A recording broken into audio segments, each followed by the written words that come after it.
Hello, everybody. Happy Monday. It's Dave Neal, stand-up comic, host of Bachelor Nation News, and we have Love is Blind content to get to. That's right, covering all the dating shows across the board. Season 5 of Love is Blind had its reunion over the weekend on Netflix. No, they didn't try to do it live. There weren't any tech issues this time.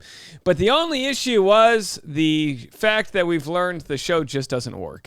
One couple was still together following season 5. I mean, what do they have? 20 men, 20 women put together. Is love blind? No, it's not. It's very complicated. It involves multiple senses, mind, body, soul. And we have Stacy's statement. Stacy and Izzy over here did not work out, but they are in lockstep regarding her statements towards Johnie. If you don't know what this story's all about, we're going to get into it right now. Do me a solid. Follow me on Instagram at dneals, patreon.com/Dave Neal. I'll be live at 10:30 a.m. this morning for a morning live stream. I do it every day here. You can join me and watch me make the content and make the afternoon podcast, which is called Bachelor Rush Hour. And hey, we got some good news. Soft launching a new YouTube channel. We've changed my wife's YouTube channel from just her name to both of us. It's going to be our family vlog channel. And over the weekend, we added a full 50-minute long video of us reacting to our wedding photos. We just celebrated our 1-year anniversary. Later this week, we're going to have the F-Boy Island premiere vlog. We're heading to the premiere today for F-Boy Island, and we're going to share all of the behind the scenes with you. Again, that's on the new channel, Tasha Courtney and Dave Neal Do Fun Things. That was like a placeholder name. We'll probably change it, but it kind of made sense. It's like we do fun things, and we're going to share them with you. So we'll get into all of that. And don't forget, every afternoon, Bachelor Rush Hour, the hit podcast. All right. Love is Blind, the biggest bombshells from the season 5 reunion. So I'm going to go through these one by one, but afterwards I'm going to get to Stacy's comments. Stacy's got it going on in the Instagram, and she has plenty of comments about why she was disappointed by Johnie. Johnie Mitchell, Johnie, and we'll get to all of that. Okay, so we got Nick and Vanessa just, lathered up, spray tanned, glitter bombed, toned, looking very nice. Lydia and Milton are still married, and she's very close with his family. So they do the whole thing where he's like, all right, they said things that might have been problematic, but we kind of just waved over because they're the only successful couple, which is whenever they get in a fight, she will contact his mom to vent. I don't know if that's healthy, but either way, that's what you do. He's young, right? He's 25, whatever age he is. She's 30, mid to late 30s at this point, mid 30s. Either way, big age difference. Some people say it's not a big deal, but either way, they're the only couple that actually made it work. So I think that would probably speak a lot of volumes to Milton's either ability to be mature or whatever mommy issue led this relationship to work. But either way, no, we're happy for them. They're the one that made it happen. Izzy and Stacy didn't speak for a year after their wedding. So here's Izzy and Stacy. They went to the wedding. He said yes. She said no. They made out, but then they, took a week break, and then they actually ended up breaking off. Didn't see each other for a year.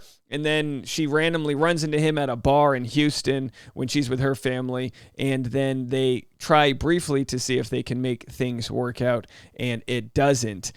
So they seem to be on good terms, though, which I think speaks a lot of volumes for both of them. We'll get into more of them in a minute here. Chris and Johnie are no longer together after he cheated on her. This was the most interesting one. So they get back together after the initial, breakups and all of that didn't work out. And then we find out that he essentially moves on from her without telling her. That there are different styles of cheating, right? There's the Tom Sandoval style where you're actively cheating, but you're still trying to live this double life. And in that case, sometimes you end up getting back with your original partner, or sometimes you end up breaking it off. But in this case, and again, correct me if I'm wrong, he was still with her, but decided he wanted to fall for this new person. And rather than what you should do, I guess, if that happens, is break up with your partner before moving things forward. And you might say, well, that's emotional cheating. But it's like, yeah, of course, it's complicated. But either way, he was seeing something with this new person who he is now still with and in love with. And of course, forgot to break up with her in the first place. She finds out because apparently Houston's really small and everyone's just running into everybody. I know it's not, but apparently everyone goes to the same 2 bars because he got caught with the new lady by one of Johnie's friends here, and it didn't end well. But with that said, they seem to be in a good place, you know? I mean, when it comes to, letting bygones be bygones, the show filmed a year and a half ago, so they're back to being in a good place. Meanwhile, we've got JP on the left here. We'll see if we can get to JP in a second. Johnie and Izzy briefly gave things a shot after their pod breakup. So there's Johnie, and then Izzy's the ball guy. After their breakup, he breaks up with Stacy and then runs into Johnie at a bar. They end up making out in his Jeep. Do I have that right? Hey, Jeeps are good for making out. You know what I mean? It's a good make-out car, 4-wheel drive. You know what I mean? Good shocks. So they make out, realize it's going to be nothing more. And then Vanessa and Nick are like, whoa, you guys made out, and then Johnny's like, I think we're making this into a bigger thing than it is. And it's like, hey, Johnie, there isn't much drama to talk about because literally nobody made it to the reunion. What do they have, 30, 40 people they start with? It looks like one of those kids' birthday parties where no one likes the kids, so nobody shows up. And you know what I mean? It's like you live in a Democratic state and it's a Republican kid's birthday party and the parents are like, we're not going to his house. They have a MAGA sign in the front. I'll get, or reverse. It's in a Republican state and then the liberal we're not, whatever. You get the point I'm trying to make. Don't blame it on the kids. Johnie and Izzy briefly gave things a shot, so we got that. Again, not too much to say there.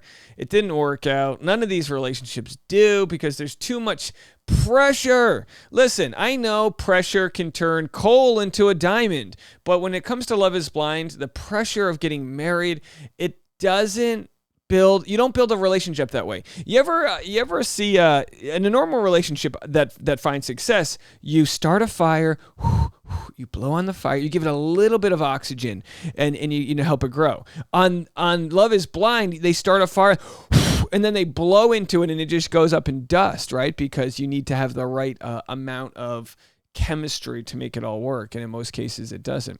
Izzy and Stacy kissed when they reconnected. We got that part, and then let's go back here. Lydia, okay, so this is interesting. Lydia admitted that she and Uch briefly discussed applying for the show. So this was something folks were wondering about. Lydia is now with Milton. Uch was with Aaliyah, right? And then they didn't work out. Uch didn't even show up to the reunion. I gotta say, Uch on his best days was a charming, nice guy. On his worst days, he was very just argumentative and controlling. It was kind of like, it almost feels like if you were to argue with Uche, it'd be him telling you why you're wrong. That's what I got from it. Let me know what you guys think. So here's what Lydia had to say. There were things that were said to make me feel as though, this is what Aaliyah had to say. There were things that were said to make me feel as though Lydia did come here for Uche, and I would like for you to speak on that, Lydia. You said multiple women you were hoping to run into somebody from your past. You told multiple women you were hoping to run into somebody from your past. So Lydia then cleans it up. Now, Lydia is happily married with Milton, so she's obviously not going to admit to that. She said, the whole situation with Uche is not something that was easy to deal with. We had a conversation of 2 seconds in November of 2021. Oh, yeah, I saw the casting call. Oh, yeah, I did too. And that was it. I had no confirmation that Uche was going to be there. If I had power, he would not have been there. Anyway, so that's how that played out. Do we believe Lydia is the question. And Aaliyah never could get that out of her mind, this idea that they had plotted to be there. But I understand how foolish that would sound to Uche. He's like, why would we plot to be there? It didn't work out, But either way, this small town Love is Blind drama continues. Aaliyah briefly dated Uche after cameras stopped rolling. I don't think there's much to show there. She gave him a ton of shots. She said, we tried to. It ended for many reasons, blah, blah, blah. So that didn't work out. Now, we haven't even talked about Taylor here on the right. Taylor slammed JP for how he belittled her in their first interaction since their Mexico breakup. Look, I'm celebrating my 1-year anniversary, and here's what I can tell you. Never comment on your lady's looks, okay? Should I say that louder for the guys in the back? Never comment on your ladies. I mean, the second they met was commenting on her long eyelashes. Let somebody else you look beautiful, honey. I mean, come on. She's trying her best to look good for you. bottom line, her intentions to look good for you. And he's saying, you were too fake looking. The makeup was too much. She was like, you hadn't even seen me before, you know? So I understand his point. He wanted to say you look good natural, but you have to guide that conversation slowly. You're going to make her feel so uncomfortable. I mean, the reason the makeup, exists in the first place is because the heightened sort of competitiveness we all have about trying to look better than the other person, contouring up to the eyeballs, you know what I mean? We got, there's too much going. I understand. You just want to say she looks good natural, but that ain't the way to do it. And then he used that as an excuse for why things were awkward with them. Things were awkward with them because they didn't have the best physical connection, and the pods can make it easier to be genuine because you don't have to worry about what the other person's eyeballs are doing. You can just like take out one sense, which is the sense of sight, right? Take that away, and then you can heighten the other senses. The fact is, he's kind of an awkward guy. And that's something he's gonna have to work on so he can better communicate in the future. And look, leave a comment. Let me know what you guys think about that. It looks like that's all we have from the actual recap. Now, let's get to Stacy. I'm going to share what Stacy said. I'm going to share what Johnie said. And I'm going to share what Izzy said. So, clearly there was a beef that went on. We had Johnie and Stacy basically fighting for Izzy in the pods. Stacy says this statement was created to give clarity and context and will be the last that I want to discuss this aspect of my experience. I am someone that wants to move forward and do not believe that I should be made out to be a terrible person for not wanting to engage with someone who does not have goodwill towards me for any reason.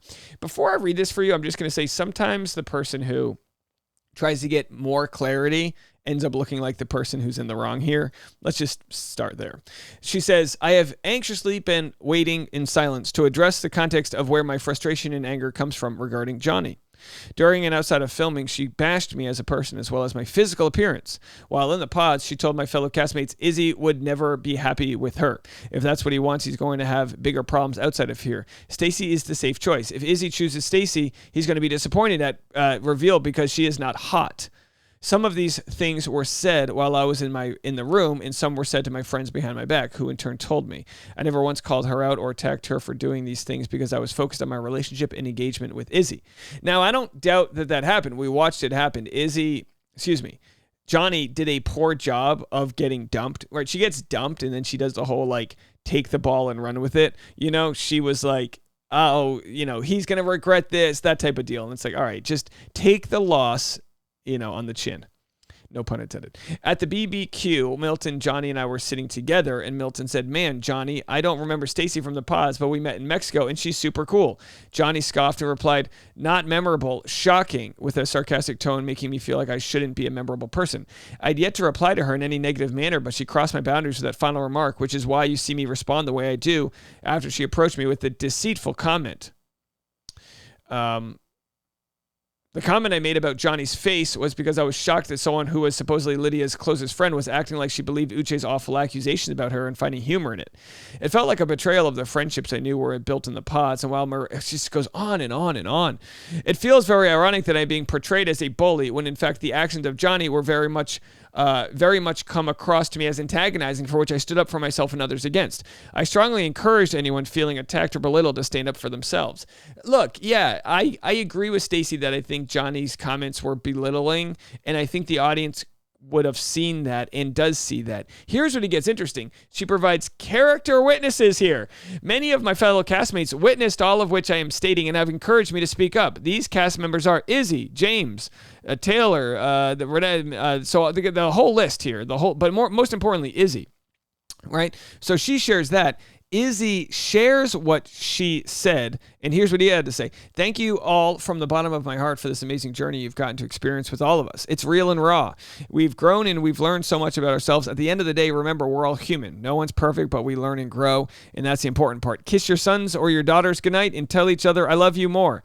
At the end of the day, we all want the same love we put into people we care for, and tomorrow is never promised. I love y'all. All right, very nice. And then, of course, sharing it, Team Izzy, blah, blah, blah. Here's what Johnie said in a notes, heart, heart, heart. Things I wish I knew earlier. Now is the perfect time. You'll never be fully ready. Make sure people's actions align with their words. Friends are the greatest soulmates. Don't self-sabotage something beautiful in the fear of losing it. You can do hard things. Be smart with your money. The way they treat you, this is like that poem about wearing sunscreen. The way they treat you is not a reflection of who you are or the love you deserve. You are more than capable. Not everyone will like you, and that's okay. Love yourself for who you are now while still working on being who you want to be. You are your forever home. Take care of yourself. My final words on Johnie v. Stacy is this. Look, it's an untenable position to be in where the cameras are rolling full time. You're dealing with heartbreak. You're dealing with competing with someone else. It brings back all of those like high school bully vibes where you're competing after the same person. In real life, if Izzy chooses Stacy, Johnie moves on, or vice versa. That shit works itself out in the moment and you move on. But the show's a little bit different. Now, there are some heavier accusations going on with the show. I will be covering this on today's Bachelor Rush Hour, the afternoon podcast. It's not just Love is Blind. Reality TV has a sexual misconduct problem. A participant from season 5 is suing the show for some pretty heavy stuff. A contestant that has been edited out of the show, and we're going to get to that on today's Bachelor Rush Hour this afternoon. Just go to Bachelor Rush Hour wherever you listen to podcasts, and you'll get a nice 25-minute long afternoon rush hour edition of all of pop culture and entertainment news. I've got Taylor Swift updates. We're going to get to those as well. We'll be back right after this.